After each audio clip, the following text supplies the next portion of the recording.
Shalom adik-adik semua, kita mau ibadah lagi di hari Minggu pagi ini. Yang baru bangun tidur, semuanya kita bangun supaya lebih segar lagi. Sekarang semuanya boleh, kita olahraga dulu ya.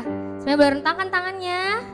Kita seperti ini deh, 5 kali ya. 1, 2, 3. 1, 2, 3, 4, 5. Terus kita mau lompat 5 kali. Oke semuanya, 1, 2, 3. 1, 2, 3, 4, 5. Oke, sekarang semuanya angkat tangannya, goyang-goyang. Kita mau berdoa, pada hambanya dipersilakan untuk berdoa. Ya, Tuhan Yesus yang baik, terima kasih. Kami akan memulai ibadah hari Minggu kami. Kiranya Tuhan menolong berkati kami agar sungguh-sungguh hari Minggu ini lagi kami lebih lagi sungguh-sungguh memuji Tuhan dan bersemangat lagi Tuhan Yesus. Terima kasih Tuhan, berkati semua kakak-kakak yang melayani juga diberkati oleh Tuhan. Terima kasih di dalam nama Yesus. Haleluya. Amin. Oke, semuanya bangkit berdiri, kita angkat pujian Angin Ribut, Superhero.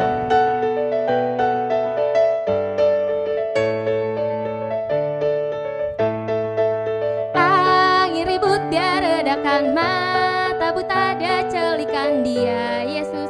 Hey hey superhero. 5.000 dia beri makan, legion jahat habis diterjang, dia Yesus. Hey hey superhero. Bahkan mati bagiku, hapus semua dosaku, dia Yesus. Hey hey superhero. Yesus lebih dari semua hero. Kita mau ketujuan dengan gerakan, semuanya boleh bangkit berdiri. Angin ribut dia redakan, mata buta dia celikan, dia Yesus. Hey hey superhero. 5.000 dia beri makan, legion jahat habis diterjang, dia Yesus. Hey hey superhero. Bahkan mati bagiku, hapus semua dosaku, dia Yesus. Hey hey superhero. Yesus lebih dari semua hero. Ya, kita masih terus memuji Tuhan. Kita angkat pujian Yesus nomor 1 di dunia.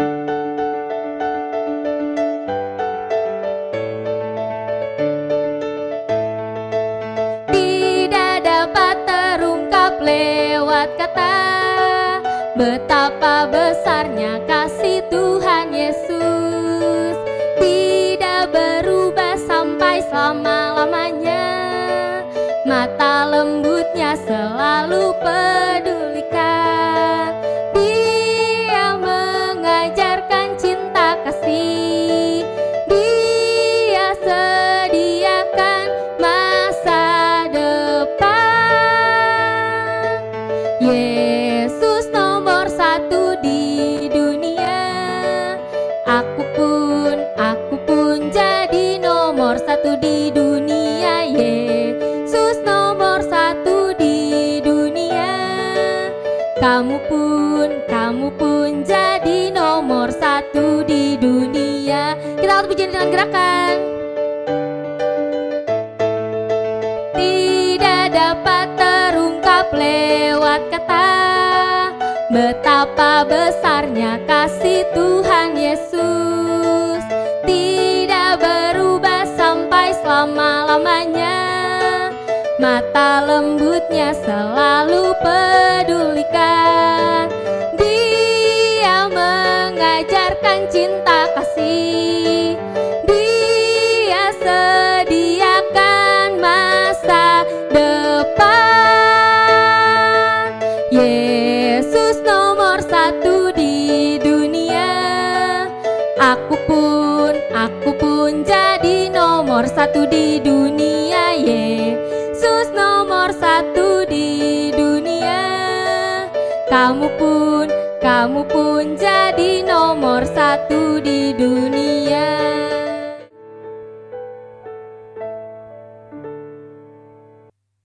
Oke, sekarang waktu kita games. Games kita hari ini adalah rebut permen. Nanti ada kakak-kakak, ini permennya seperti rebut tisu ya. Teman-teman semua, jadi pasti kalian udah tahu. Oke, kita panggil kakak-kakaknya semuanya. kakaknya. Always, pose nggak dari depan kali ya? Oke, sekarang nanti Bang Steven sama Bang Edo belakang-belakangan, Kak Tanti sama Kalia. Nanti ada permen di sini mereka. Tangannya di atas semua ya. Ayo Kak Tanti sama Kalia. Oh iya, ini di tengah Bang, belum di tengah ya Bang? Dah. Oke, ini di tengah. Ayo Kak Tanti sama Kalia. Hitungan ketiga baru boleh diambil ya. Jangan dorong-dorongan, jangan dorong-dorongan, oke? 1. Jangan dilihat Kak, di ke atas, ke atas, ke atas. 1, 2, 3. Oke, Bang Edo dapat 1 bintang, Kalia dapat 1 bintang. Oke, kita main lagi, main lagi, main lagi, main lagi, main lagi. Geser lagi ya, geser lagi. Geser, geser, geser lagi. Geser.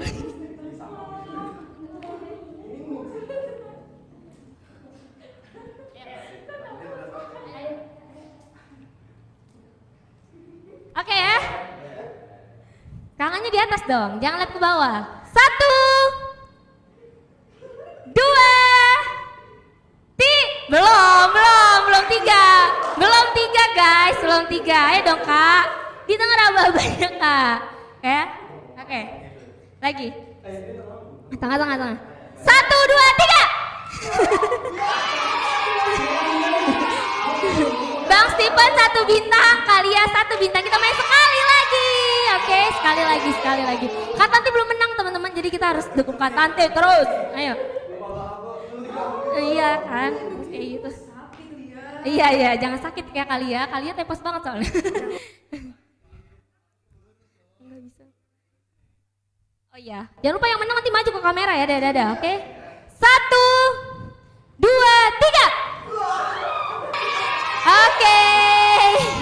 Semua ya, Bang Edo dapat 2 bintang, Kak Steven 1 bintang, Kalia 1 bintang, dan Kak Tanti 1 bintang. Oh, Kalia 2 bintang. Oke, yang pilih Kalia 2 bintang, Kak Tanti 1 bintang, Bang Edo 2 bintang, dan Kak Steven 1 bintang.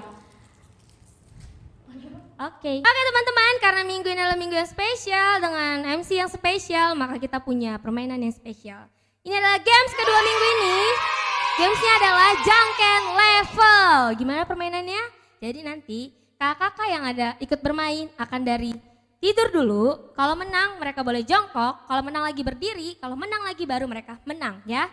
Tapi kalau mereka kalah sama kakak sweet jangkennya atau sama, mereka nggak boleh ngerubah posisi. Kalau mereka tidur harus tetap tidur, jongkok tetap jongkok dan berdiri. Nanti tetap berdiri, kan sweet sekali lagi baru menang. Oke, kakak-kakaknya boleh masuk semuanya.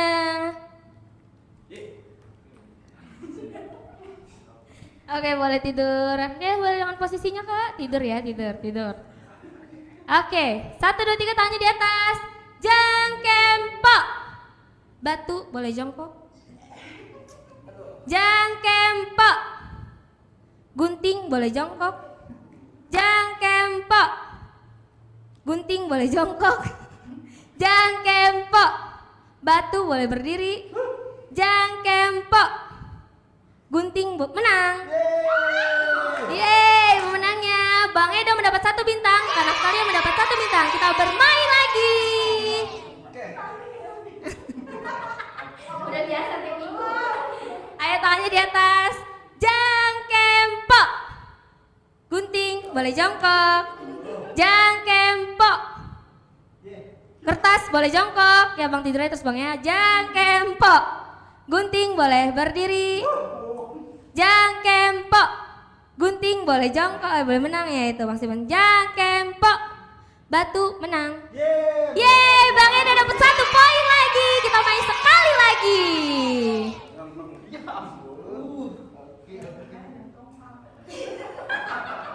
Angkat tangannya. Pesan dari Kak Tanti tadi di bawah, jangan congkak ya. Ayo 1, 2, 3, jangkempok. Gunting boleh jongkok. Jangkempok. Gunting boleh jongkok. Jangkempok. Kertas boleh berdiri. Jangkempok. Gunting, salah bukan. Kertas menang. Yeay, kertas menang. Udah, sekali lagi dong Bang kan baru berdiri. Udah, menang. Ayo, jangkempok. Kertas boleh nggak ada sama jangkempok. Batu boleh berdiri. Iya, siapakah yang menang teman-teman? Sekali lagi, Jangkempo. Gunting pemenangnya. Ya. Oke, Bang Edo mendapat 3 poin, Kak Naftalia 2 poin, Kak Tanti 1 dan Bang Steven 1. Oke. Sekarang kita mau mendengarkan firman Tuhan. Semuanya menyiapkan hatinya untuk mendengarkan firman Tuhan. Kita mau angkat pujian pertama-tama.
Ya teman-teman, kita akan mendengarkan firman Tuhan. Semuanya rentangkan tangannya lagi, digoyang-goyang, digoyang-goyang. Stop. Oke, ditepuk lagi ke depannya. 1, 2, 3. Oke, tarik dan kekuatan, kita mau berdoa ya. Tuhan Yesus, kami akan mendengarkan firman Tuhan hari ini. Kami mau siapkan hati kami, biarlah Tuhan menolong kami untuk mengerti dan juga melakukannya di dalam hidup kami. Terima kasih Tuhan Yesus, haleluya, amin. Ya, teman-teman, kita mau baca firman Tuhan kita hari ini ya. Siap? 1, 2, 3. Sebab mata Tuhan tertuju kepada orang benar dan telinganya kepada yang minta tolong. 1 Petrus 3 ayat 12a. Sekali lagi ya, dengan lebih bersemangat. 1, 2, 3. Sebab mata Tuhan tertuju kepada orang benar dan telinganya kepada yang minta tolong. 1 Petrus 3 ayat 12a. Ya, teman-teman, satu ketika Kak Timo punya teman nih, dia nggak bisa berenang, tapi dia nyemplung nih ke sungai. Akhirnya apa yang terjadi? Karena dia nggak bisa berenang, tiba di air yang dalam, dia mau tenggelam, teman-teman. Karena dia mau tenggelam, apa yang dilakukan? Dia bilang, tolong, tolong, aku mau tenggelam, aku mau tenggelam, aku mau tenggelam. Dia makin teriak, makin keras. Tapi orang lain nggak percaya kalau dia nggak bisa berenang. Dia makin teriak lagi, tolong, tolong, tolong, tolong. Aduh, aku beneran nggak bisa berenang, katanya gitu. Akhirnya teman-teman, apa yang terjadi? Akhirnya Kak Timo datang bantuin dia. Waktu Kak Timo datang bantuin dia, malah Kak Timo yang diinjak, Kak Timo juga mau tenggelam gara-gara nolongin dia. Akhirnya kami berusaha berdua untuk ke pinggir, akhirnya kami berhasil ke pinggir. Apa yang Kak Timo mau bilang di sini? Teman-teman, temannya Kak Timo ini, dia tidak bisa berenang dan dia mau tenggelam. Pada saat itu dia mengalami kesulitan. Jadi teman-teman, apa yang dia lakukan waktu dia mengalami kesulitan? Dia teriak minta tolong. Ya, siapa di sini pernah mengalami kesulitan? Pasti semuanya pernah mengalami kesulitan ya, teman-teman.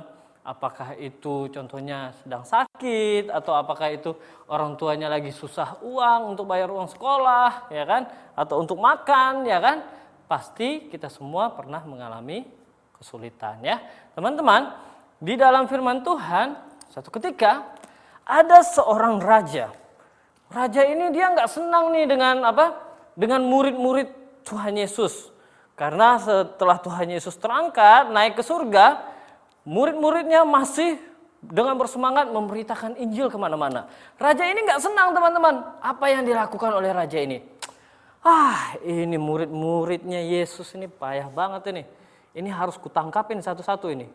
Jadi akhirnya raja ini dia menangkap seorang murid Tuhan Yesus yang bernama Yakobus. Ya, dia tangkap murid Tuhan Yesus ini. Waktu dia tangkap dan dia bilang, wah, ini murid Yesus ini harus aku bunuh. Akhirnya apa? Raja ini memerintahkan kepada ajudannya, pengawal, kamu hari ini juga harus lakukan eksekusi. Kamu harus bunuh salah satu murid pengikut Yesus itu. Wah, akhirnya teman-teman, murid Yesus ini dia mati dibunuh pada saat itu. Dia dipedang, ditusuk, dibunuh pakai pedang atas perintah raja ini. Raja ini bernama Raja Herodes, teman-teman. Wah, raja ini sangat-sangat tidak senang sekali kepada murid-murid Tuhan Yesus. Dan pada saat itu juga dia mendengar ada satu murid Tuhan Yesus juga. Dia, wah, sepertinya orang ini kayaknya dia ini bersemangat sekali nih memberitakan Injil. Semangat sekali nyuruh orang percaya sama Tuhan Yesus. Akhirnya raja juga nggak senang. Dia berpikir, dia bilang, wah, aku harus tangkap dia juga. Aku mau buat seperti murid yang sebelumnya itu. Aku mau bunuh juga, aku mau masukin penjara, katanya. Wah, akhirnya dia cari pengawal. Pengawal, kamu harus tangkap Petrus hari ini juga. Akhirnya pengawal yang diutus untuk mencari Petrus pada saat itu pergi mencari Petrus di mana. Akhirnya ketemu. Setelah ketemu, akhirnya Petrus dibawa. Wah, dibawa kepada raja ini, teman-teman. Wah, waktu dibawa di depan raja, raja langsung bilang, wah, ini harus langsung dimasukin ke penjara. Dan jangan lupa, dia harus, tangannya juga harus dirantai. Terus bukan hanya itu aja, lakukan pengawalan yang sangat ketat. Jadi pada saat itu kurang lebih pengawal yang menjaga Petrus hanya satu orang aja, itu dijaga 16 orang. Di dalam satu penjara itu ada 16 orang yang menjaga Petrus pada saat itu. Jadi dia dimasukin penjara, tangannya dirantai, terus dijaga dengan kurang lebih 16 orang pada saat itu, teman-teman. Wah, sangat luar biasa ya penjagaannya ya.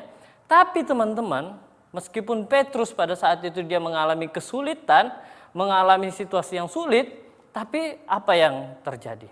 Pada saat itu ternyata meskipun dia di dalam penjara, ada orang-orang yang mendoakan dia. Jadi orang-orang yang sudah percaya kepada Tuhan Yesus yang mendengar kalau Petrus dimasukkan ke dalam penjara, mereka bilang, "Hei, ayo kita harus doakan Bapak Petrus, kita harus kuatkan dia di dalam doa." Akhirnya mereka berkumpul berdoa kepada Tuhan, memohon kepada Tuhan supaya Bapak Petrus bisa tetap kuat, bisa diselamatkan teman-teman. Akhirnya jemaat ini, orang-orang yang percaya ini, mereka berkumpul berdoa kepada Tuhan supaya Bapak Petrus ini bisa diselamatkan, bisa tetap kuat dan juga dijauhkan daripada hukuman dari Raja Herodes. Akhirnya teman-teman, satu ketika akhirnya Herodes berpikir, kayaknya ini udah tiba waktunya aku mau mengeksekusi Petrus ini. Jadi malam sebelum Herodes mengeksekusi, menghukum Petrus, teman-teman, mau menjatuhkan hukuman kepada Petrus, apa yang terjadi? Terjadi sesuatu hal yang luar biasa. Petrus sedang tertidur dan tangannya sedang dirantai dan juga ada pengawal di situ dan juga dia di dalam penjara, teman-teman. Tiba-tiba datang seorang malaikat. Petrus. Enggak begitu ya. Petrus, bangunlah. Bangun. Habis itu apa yang terjadi? Tiba-tiba rantai yang di tangan yang mengikat kedua tangannya Petrus terlepas. Dan bukan hanya itu aja, pintu yang tadinya pintu jeruji itu juga terbuka, teman-teman. Dan akhirnya malaikat itu bilang, "Petrus, bangunlah, berdirilah, pakailah kasutmu, ayo kita berangkat." Dan akhirnya teman-teman, pada saat itu penjaga-penjaga itu mereka akhirnya apa? Mereka tidak tahu apa yang terjadi, mereka tertidur, teman-teman. Akhirnya meskipun Petrus pada saat itu diikat, meskipun harus ada pintu besi, teman-teman, pada saat itu semuanya pada saat itu ketika datang malaikat itu, rantai besi itu lepas, pintu itu terbuka dan pengawal-pengawal semuanya mereka tertidur, teman-teman. Akhirnya Petrus bisa keluar dari penjara dan dia akhirnya bisa terbebas dari hukuman Herodes pada saat itu. Kenapa Petrus bisa terbebas dari masalah ini, teman-teman? Karena dia percaya kepada Tuhan. Karena dia mengasihi Tuhan. Dan bukan hanya itu saja, karena ada orang-orang yang berdoa untuk dia, teman-teman. Dan teman-teman, kita belajar hari ini, ternyata kalau kita mengalami kesulitan, ya, dalam firman Tuhan tadi bilang apa? Di dalam firman Tuhan tadi dikatakan, sebab mata Tuhan tertuju kepada orang benar dan telinganya kepada yang minta tolong. Jadi teman-teman, Tuhan itu melihat siapa nih ya yang memang benar-benar perlu ditolong. Tuhan Yesus tidak akan menunda-nunda untuk menolong. Karena itu apa yang harus kita lakukan? Kalau kita mengalami kesulitan, kita harus datang kepada siapa? Kepada Tuhan Yesus. Bukan datang kepada yang lain, teman-teman. Contohnya teman-teman, ya kan, sekarang, ya kan, contohnya kemarin kan baru ulangan nih, ya kan, aturannya kalau contohnya pelajaran matematika sulit, apa yang harus dilakukan? Bukannya bilang gini, gampang aja itu, kalau nanti sulit aku minta pertolongan aja sama temanku di sebelah, aku nyontek. Itu minta pertolongan yang salah. Kalau kita minta pertolongan yang benar, sebelum ulangan kita berdoa pada Tuhan, Tuhan tolong aku. Terus sebelum ulangan juga, berapa hari sebelumnya atau sebelum-sebelumnya kita sudah persiapan untuk ulangan, ya kan? Kita belajar dengan sungguh-sungguh. Itu teman-teman. Jadi teman-teman, kalau ada situasi sulit, kalau kita sedang mengalami situasi sulit, kita datang kepada Tuhan. Kalau sedang sakit juga apa yang harus dilakukan? Itu kan situasi sulit juga kan? Nggak enak juga kan? Kita berdoa kepada Tuhan, datang kepada Tuhan, bilang, Tuhan Yesus, aku sedang sakit perut, Tuhan Yesus, aku sedang sakit kepala, Tuhan Yesus, aku sedang sakit gigi. Ya, kita berdoa kepada Tuhan. Terus apa lagi? Contohnya juga kalau saat ini orang tua kalian sedang kesulitan untuk masalah uang, apa yang harus dilakukan? Kita juga harus berdoa kepada Tuhan. Supaya apa? Kita berdoa kepada Tuhan, bilang, Tuhan tolonglah papa mamaku lagi sulit nih uangnya, supaya Tuhan berikan berkat untuk orang tuaku, untuk bisa bayar kontrakan, bayar sekolah, untuk makan. Ya, kita doakan teman-teman. Jadi kalau mengalami situasi sulit, kita harus minta tolong kepada siapa? Tuhan Yesus. Jadi teman-teman ingat bahwa Tuhan Yesus itu dia tidak akan pernah meninggalkan kita. Dia bersama-sama dengan kita. Matanya tertuju kepada orang yang mengasihi dia. Oke teman-teman? Amin. Oke, kita rentangkan tangan kita, digoyang-goyang. Ya, ditepuk. Tarik kekuatan, kita mau berdoa ya. Tuhan, terima kasih kami sudah mendengarkan firman Tuhan. Biarlah Tuhan Yesus menolong kami dan biarlah kami juga semakin hari semakin percaya bahwa kalau kami mengalami situasi yang sulit, mengalami masalah, kami punya Tuhan yang sanggup menolong hidup kami, Tuhan Yesus. Terima kasih Tuhan Yesus. Inilah doa kami Tuhan. Terima kasih. Haleluya. Amin.